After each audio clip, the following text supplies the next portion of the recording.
va bien entre vous? Bon, tout ne va pas carrément bien.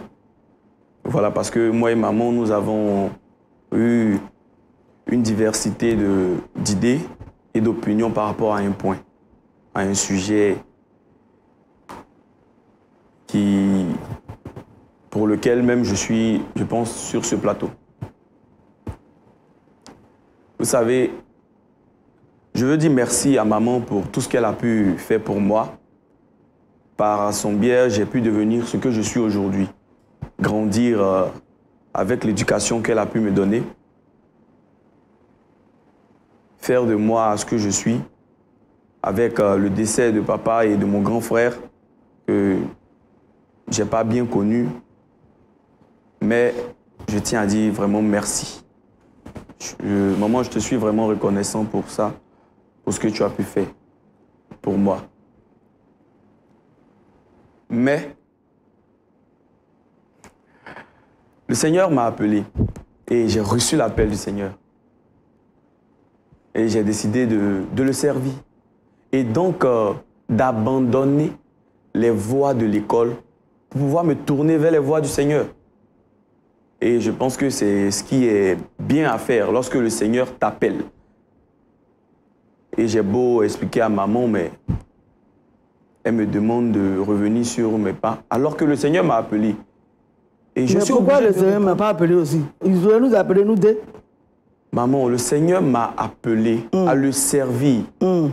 Donc, dois-je refuser de servir le Seigneur? Faut partir. D'accord, attendez, quand... Cette maman souffre car son fils unique refuse de poursuivre les études sous prétexte que Dieu l'a appelé et il souhaite tout abandonner pour servir Dieu. Je vous invite à écouter attentivement cette histoire et aussi n'oubliez pas de donner vos avis dans les commentaires. Merci.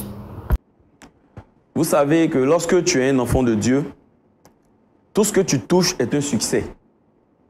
Et le Seigneur pose sa main sur toi afin que tu puisses monter de grâce en grâce et de gloire en gloire.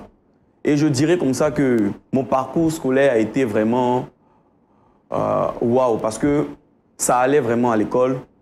Le Seigneur vraiment m'a fait la grâce d'être très intelligent et d'obtenir même mon bac avec une mention. J'ai été orienté dans une grande école même de la place.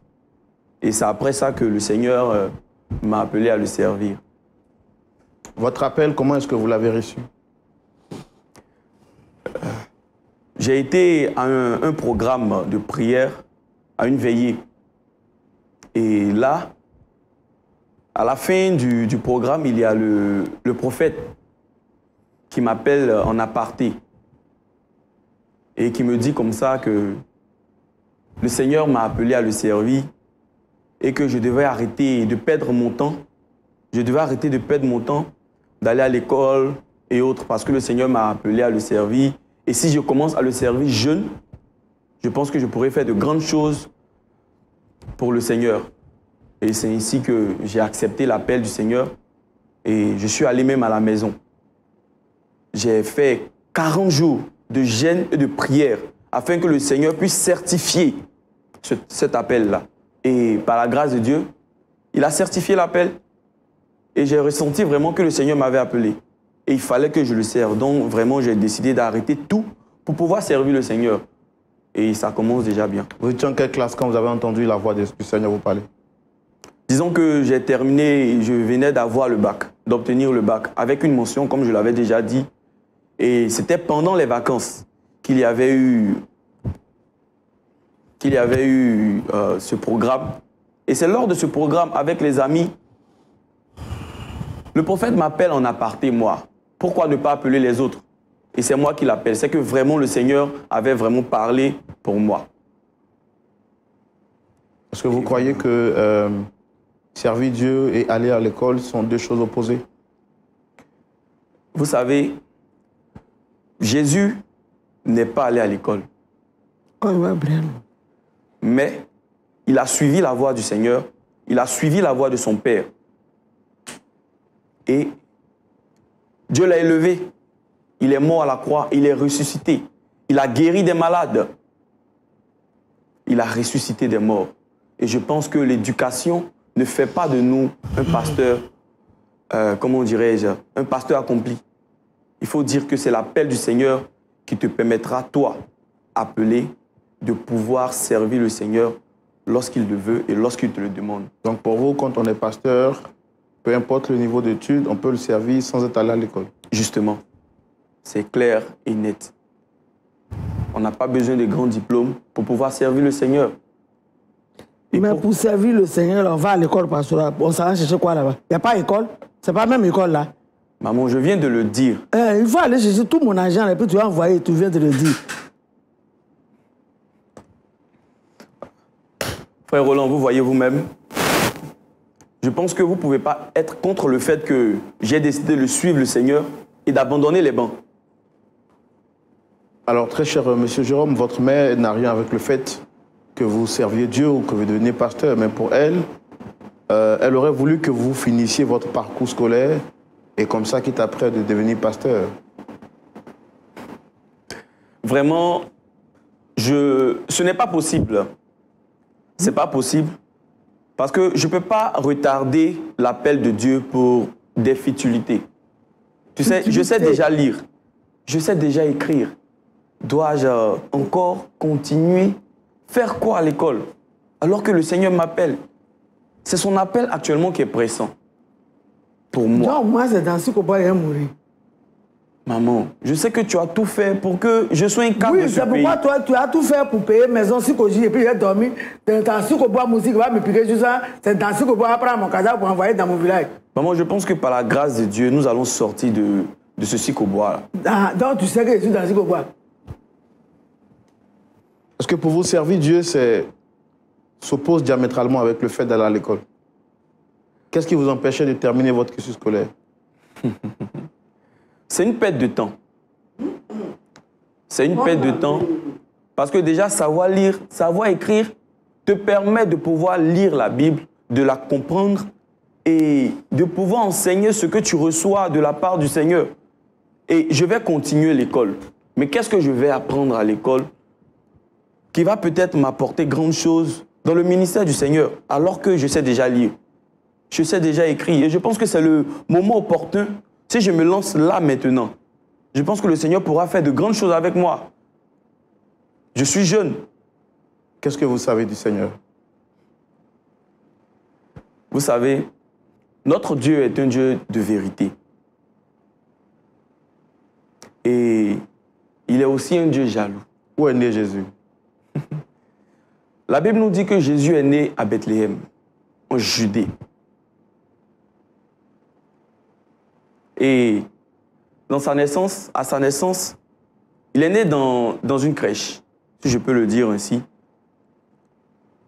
Dieu n'a pas permis à ce que Jésus naisse dans un hôpital. Mais Dieu a permis que son fils à lui puisse naître comme un enfant de pauvre. Et où?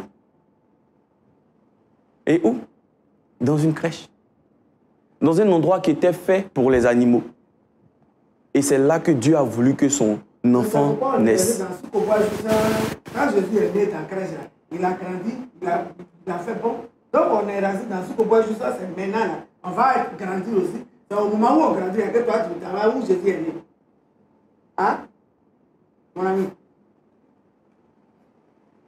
Alors, monsieur Jérôme, est-ce que pour vous, servir Dieu, ça s'oppose à aller à l'école? Vous savez, je sais déjà lire, je sais déjà écrire. À quoi bon de continuer l'école? Alors que je peux servir le Seigneur là, maintenant. Maman, si je commence jeune... Tu as dit maman. Si tu as dit, toi, tu as maman, vous allez tu as dit maman. Non, si tu as dit maman. Maman. Toi là, tu vas voir la mort de quelqu'un sur ta conscience. Maman, rassure. Toi là, laissez maman. Ici là, je suis papa. C'est quoi? Et servir Dieu, ça fait 2 ans que tu ne vas pas à l'école. 2 ans, je ne vois pas 1000 francs. Passer, elle est partie où? Maman, je pense que le Seigneur pourvoira.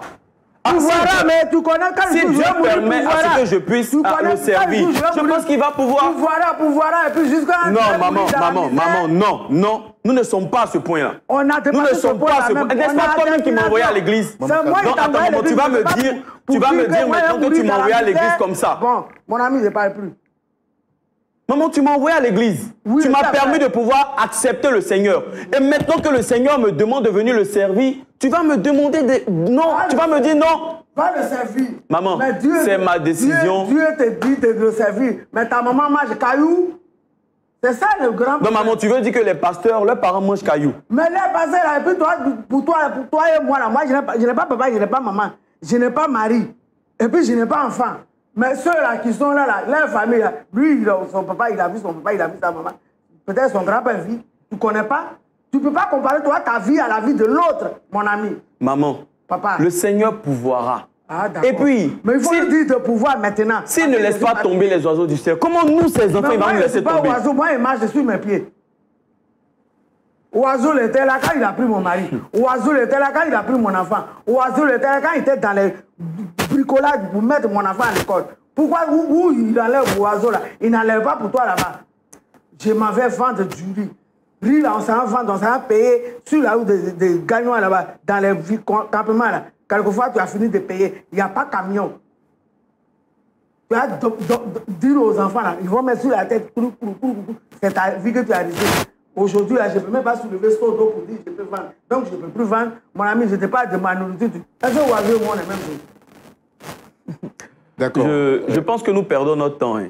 Frère Roland, je pense que je perds mon temps ici parce que la décision a été déjà prise. Le Seigneur m'a appelé. Je ne peux pas refuser son appel. Donc, à vous de faire comprendre cela à maman pour qu'elle puisse voir que... Alors, monsieur, vous êtes en train de faire fâcher votre maman sur le plateau. Elle dit que vous risquez d'avoir sa mort sur votre conscience. Le problème avec maman, c'est qu'elle ne vous empêche pas de servir Dieu. Elle a détaillé un peu toutes les souffrances qu'elle a dû traverser. Et la plus grande fierté d'une maman, c'est de voir quand même l'aboutissement de ses efforts. Nous ne sommes pas contre le fait que vous deveniez pasteur. Ce qu'elle demande, c'est que vous terminiez vos études. Est-ce que ça, au moins, vous pouvez lui faire ce plaisir-là? Je l'avais dit tout à l'heure. Ça serait une perte de temps. Attends, je vais perdre mon temps encore à l'école. Est-ce que vous estimez qu'elle a perdu le temps en se sacrifiant pour vous amener à l'école? Non, non. Ce n'est pas ce que je suis en train de dire. Je dis juste que le parcours que j'ai eu à faire jusqu'à maintenant me suffit largement. Je sais écrire, je sais lire. Et maintenant, je veux servir le Seigneur parce qu'il m'a appelé à le servir. Donc, il faudrait que maman accepte ce fait-là. Au-delà du pasteur qui vous a donné la révélation, le pasteur en question, c'est le pasteur de votre église? C'est le pasteur d'une autre assemblée? C'est quel pasteur? Bon, ce n'est pas le pasteur de notre église. Je ne dirai pas aussi son nom sur ce plateau. Voilà, nous étions allés à une veillée de prière. Vous savez, je suis instrumentiste. Et je jouais à l'église et autres. Et donc, nous sommes allés entre amis à cette veillée-là. Et c'est après ça que le prophète m'appelle de côté, moi, et il me fait cette révélation. Est-ce que vous avez soumis cette révélation à votre pasteur principal? Bon, pas vraiment. Pas vraiment. Mais je pense que je suis allé vers lui et je l'ai briefé un peu. Un dimanche après le culte, je suis allé vers lui. Et... Quelle a été sa réponse? Bon, il m'a demandé de chercher à le rencontrer. Est-ce que vous l'avez fait? Bon, non. Pourquoi? J'étais occupé. Parce que Dieu a déjà parlé. J'étais occupé. Occupé à faire quoi?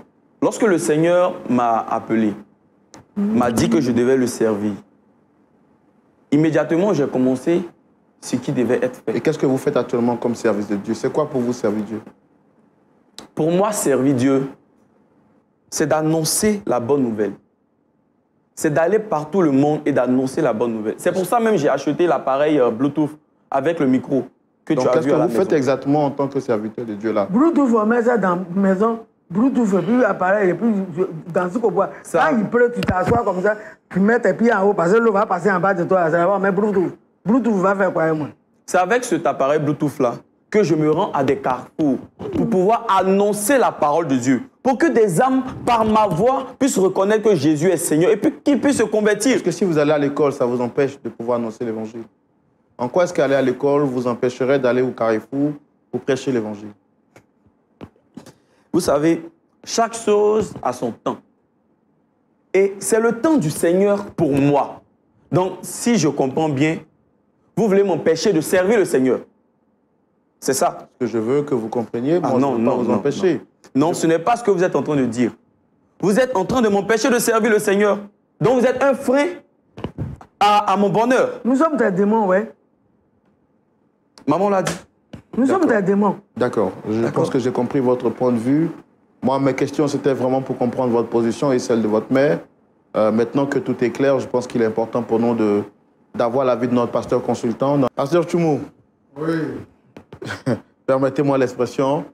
Voici un de vos futurs collègues. Voilà, pasteur. Super Tchoumou. Alors, maman est venue sur ce plateau. Elle dit que vous l'avez entendu. Et son fils Jérôme, lui, qui dit qu'il a arrêté les études parce qu'il a entendu la voix de Dieu qui lui a été donnée par un prophète avec lequel il ne prie pas tout le temps, lors d'une soirée de prière.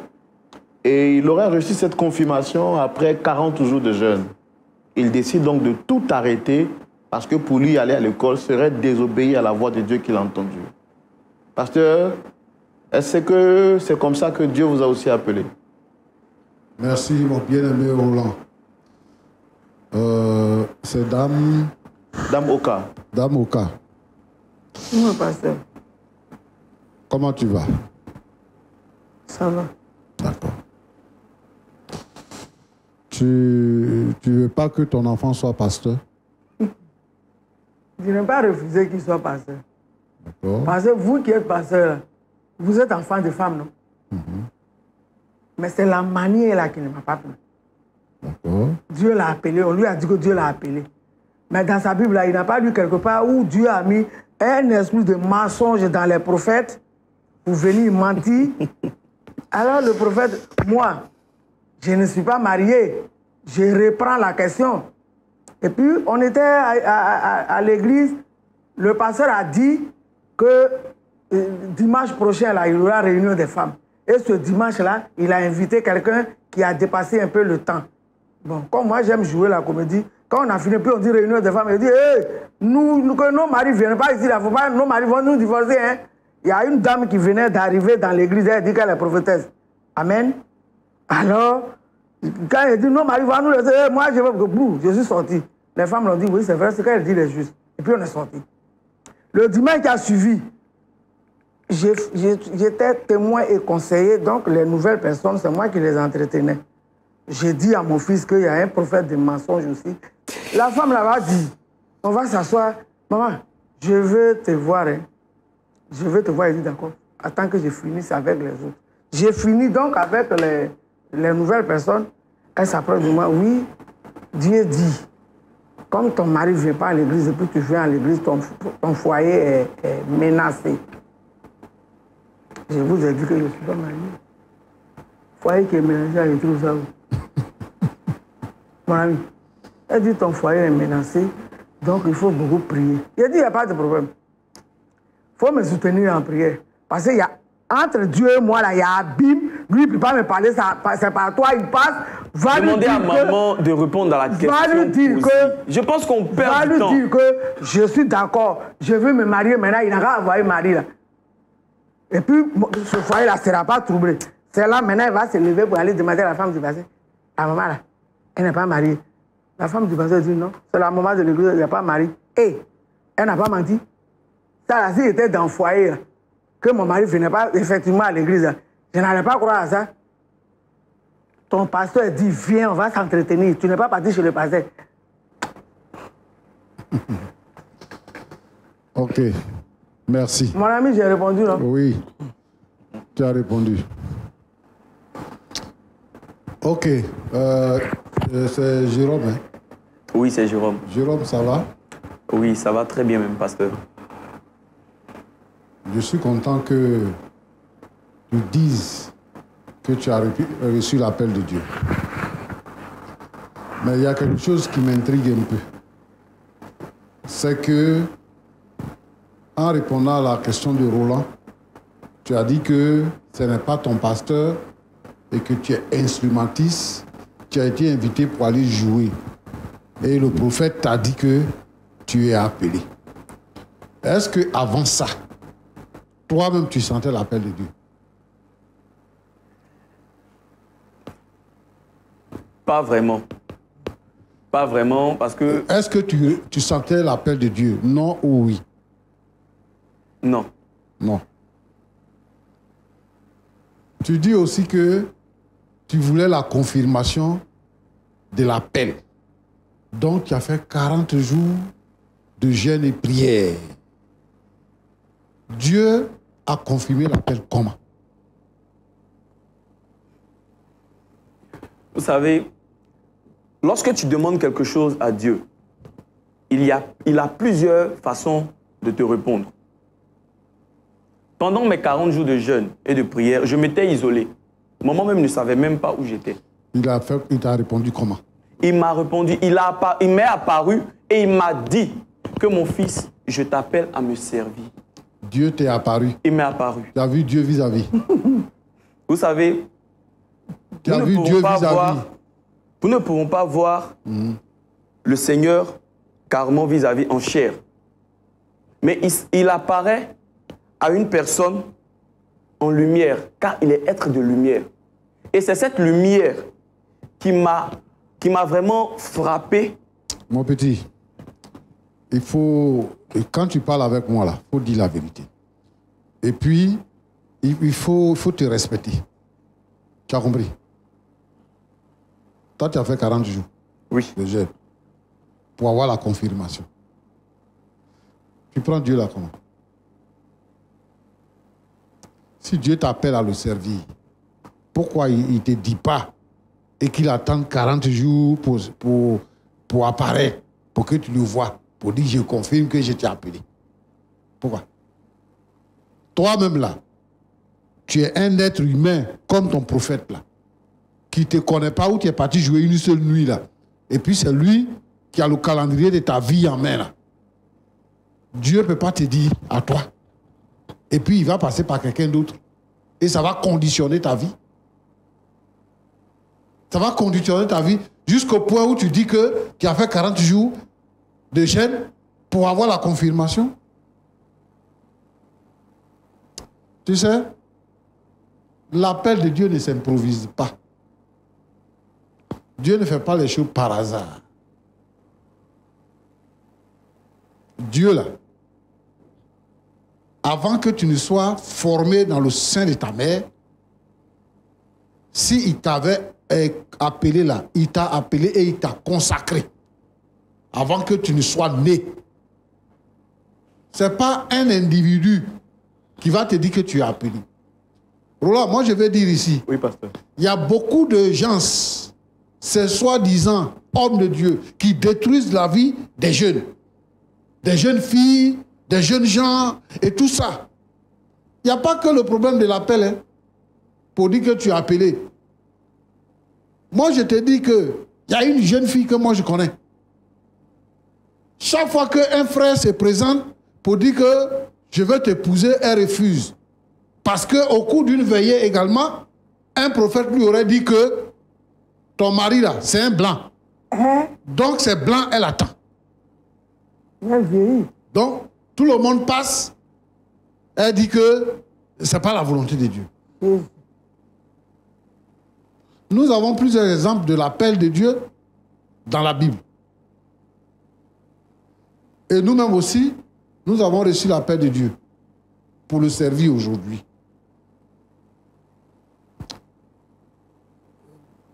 C'est vrai qu'aujourd'hui, il y a le réveil spirituel dans notre pays, en Afrique. Nous nous réjouissons pour cela. Mais Roland te disait tout à l'heure que est-ce que le fait d'être appelé là t'empêche d'étudier? Nous, on est pasteur et on reçoit des jeunes qui reçoivent la perle de Dieu et nous les acceptons, nous les envoyons formés. Le dernier que j'ai envoyé pour être formé a une licence en comptabilité. Au moment où il me disait que je suis appelé, je lui ai dit, comme tu es en licence, il faut finir ta licence d'abord avant qu'on ne puisse parler. Nous bénissons le Seigneur. Parce que quand il m'a dit, je lui ai dit, va dire à tes parents. Ses parents même, on dit qu'ils sont prêts pour financer l'école pastorale de leur fils. Quand le Seigneur t'appelle là, il dispose tout pour que tu le serves. Et puis c'est quel service toi tu fais? Toi-même, ton pasteur, ton propre pasteur, il ne sait pas que toi tu sers Dieu. Il ne sait même pas que tu ne vas plus à l'école à cause des services de Dieu. Parce qu'au cours d'une soirée, un inconnu t'aurait dit que tu as reçu l'appel de Dieu. Donc toi, tu ne fais plus rien. Tu achètes un mégaphone, tu te places dans les carrefours, c'est ça que tu appelles servir Dieu? C'est ça qui est servir Dieu? Ça, c'est pas servir Dieu, mon ami. Tu joues dans les boîtes. Tu n'es pas un enfant pour faire ça. Parle avec ton pasteur et puis va à l'école. Ta maman disait tout à l'heure que pasteur là, il va à l'école parce qu'il y a l'école pastorale. Il y a des gens qui pensent que être pasteur, c'est quand tu as échoué dans la vie, c'est là que tu deviens pasteur. Être pasteur, c'est quand tu ne peux plus avancer dans tes études. Et on voit ça avec beaucoup de jeunes. Quand ça ne va plus à l'école, Dieu m'a appelé.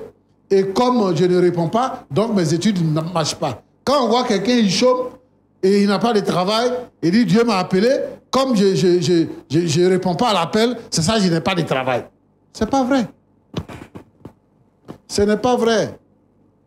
Moi, j'ai des collègues qui étaient professeurs, qui étaient médecins, qui étaient comptables, qui étaient gendarmes, qui étaient marins. J'ai des collègues qui sont là.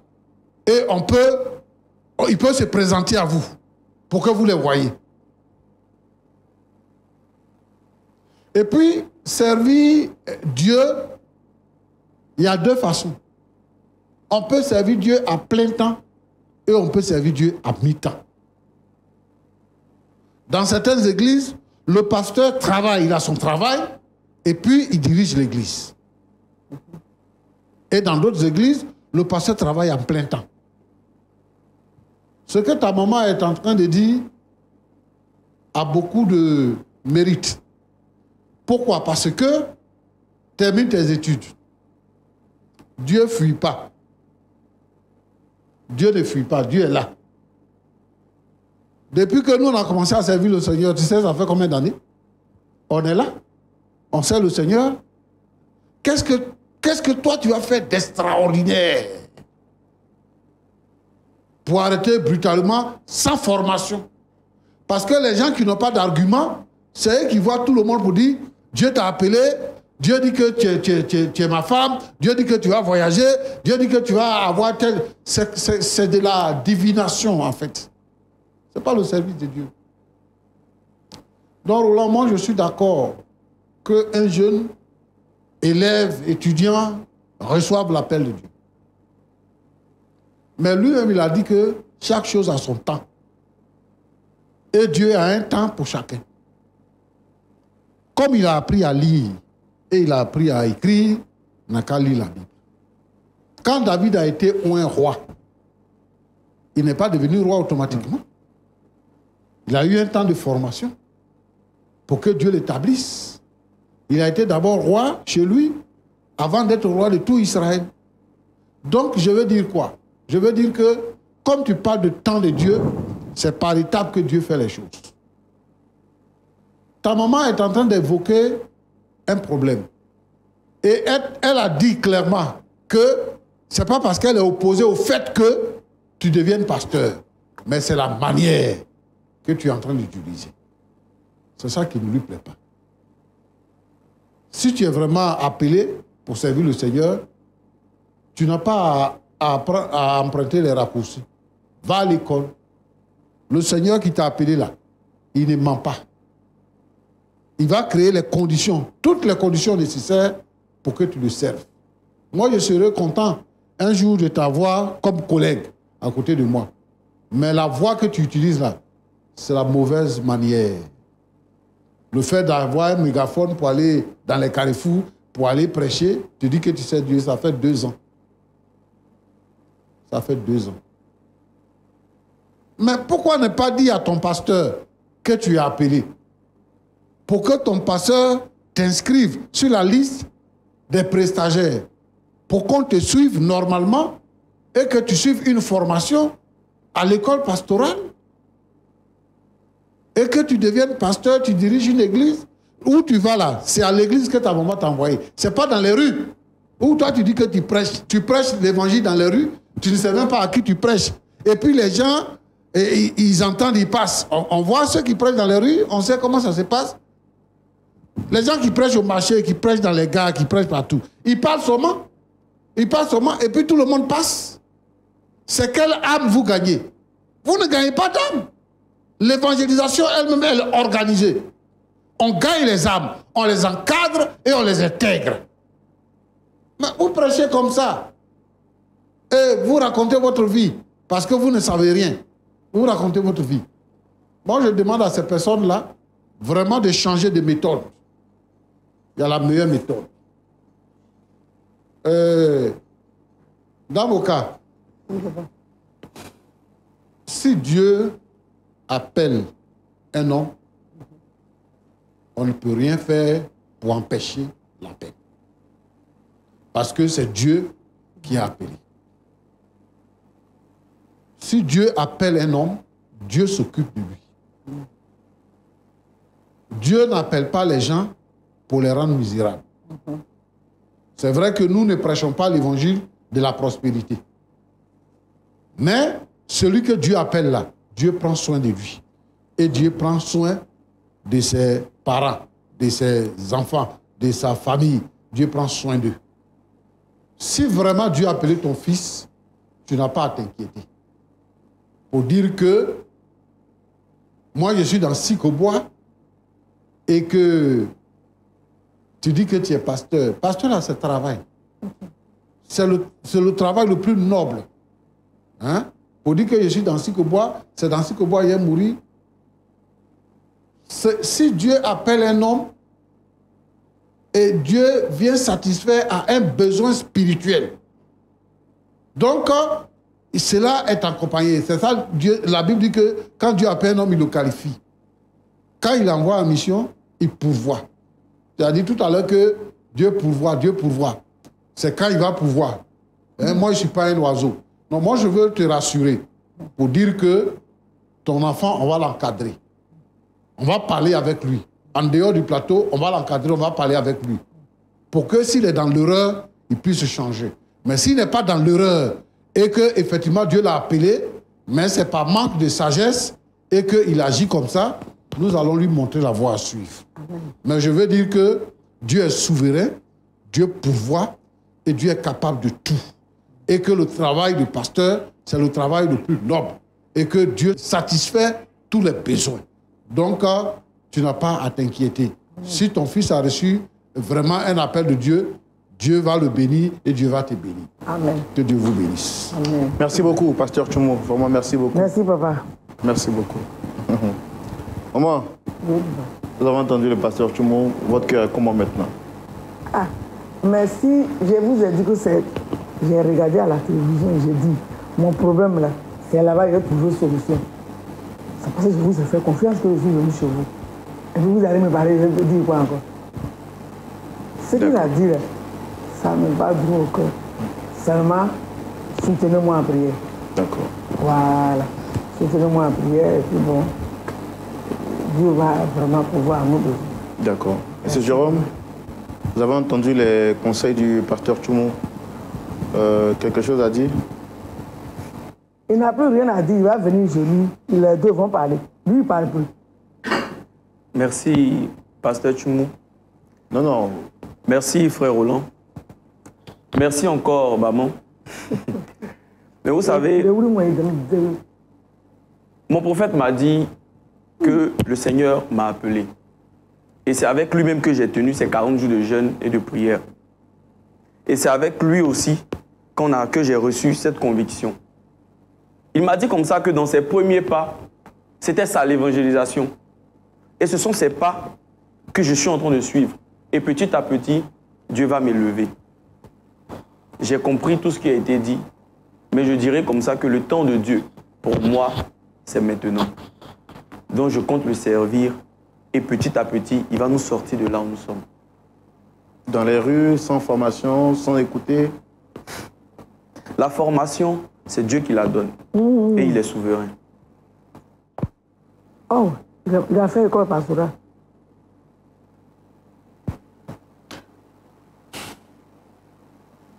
C'est tout ce que j'avais à dire. On dit un enfant au dos ne sait pas que la route est longue. Ah, il est au dos. Quand un sage comme ça vous parle, il a vu des choses que vous n'avez pas encore vues. Servir Dieu, ce n'est pas en un jour, c'est toute une vie. Ce n'est pas le zèle d'un soir, c'est toute une vie. Et Pasteur Tchoumou, c'est parce qu'il est humble, mais sinon qu'il a l'air d'être peut-être votre grand-père. Donc, quand il vous parle en connaissance de cause. On ne remet pas en cause votre appel. Ce qu'on dit, c'est qu'il faut écouter la voix de la sagesse. Donc mon prophète n'est pas sur la vérité. On n'a pas parlé de ton prophète. Ton prophète, c'est pour toi seul. Il dit, lui, il veut te suivre pour te mettre sur la voie. Ton prophète, on ne connaît jamais son nom, mais c'est mon prophète. Hein? C'est toi seul ton prophète, on ne connaît pas son nom.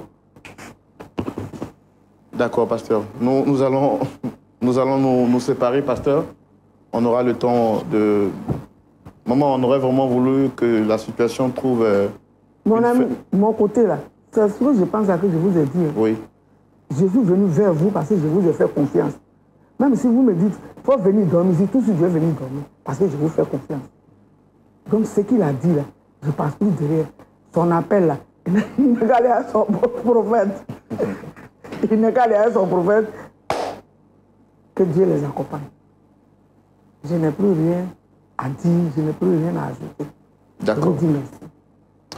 Merci à vous également, très chers amis téléspectateurs, d'avoir suivi ce numéro de Point d'accord. Et nous espérons que vous avez tiré énormément de leçons à tous les jeunes, à tous les frères et sœurs dans la foi qui ressentaient l'appel de Dieu. Sachez également que la voix du Seigneur se fait entendre et lorsque Dieu vous appelle, il confirmera toujours votre appel. J'estime et j'espère par la grâce de Dieu que, au-delà d'entendre la voix des hommes de Dieu, vous vous ferez fort, comme le pasteur Tchoumou l'a dit, vous personnellement, d'entendre la voix de Dieu et de vérifier dans les Écritures, comme les chrétiens de Béret, que ce qu'on vous dit est vraiment écrit dans les Saintes Écritures. Passez une excellente soirée et que Dieu vous bénisse. On se retrouvera la semaine prochaine pour un autre numéro de Point d'accord. Et je vous donne rendez-vous ce samedi à partir de 19h pour suivre le culte en live. Que Dieu vous garde. Amen. Cette émission est une adaptation de faits réels. Toute ressemblance avec les personnages n'est que pure coïncidence. Amen.